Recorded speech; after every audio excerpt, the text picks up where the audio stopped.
Tuesday, three big things you need to know. Starting off with the weather, it looks like rain and thunderstorms are going to be widely scattered today. Again, Wednesday and Thursday. The pattern becomes a little wetter with better coverage come Friday. But Mike Burrish says we're not likely to see a complete washout for the long Memorial Day weekend, for Jazz Festival and everything you have in between. We're updating the 5-day forecast 4 times an hour on Jacksonville's Morning News every weekday from 5 until 9 a.m. Primary day in many states. Georgia is the one that obviously is closest to us in Florida, but also is getting most of the national attention. The gubernatorial primary between the incumbent Brian Kemp and the former Senator David Perdue, and how it is kind of split former President Trump and former Vice President Pence.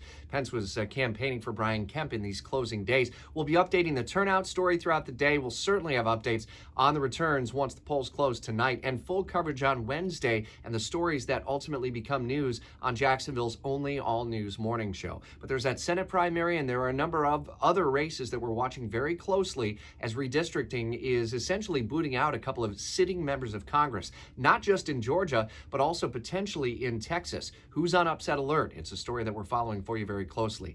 I was able to do it very early this morning. I went to VyStarCU.org and was able to actually access my account. Took a little while, and you are redirected and you wait in a virtual line, but it looks like that online mobile banking platform is coming to life again on day 11 of the outage. We're updating what the CEO says about the gradual change that's going to happen when the app may ultimately be available, and the long-term implications that it may mean for VyStar Credit Union, now 70 years old in our community.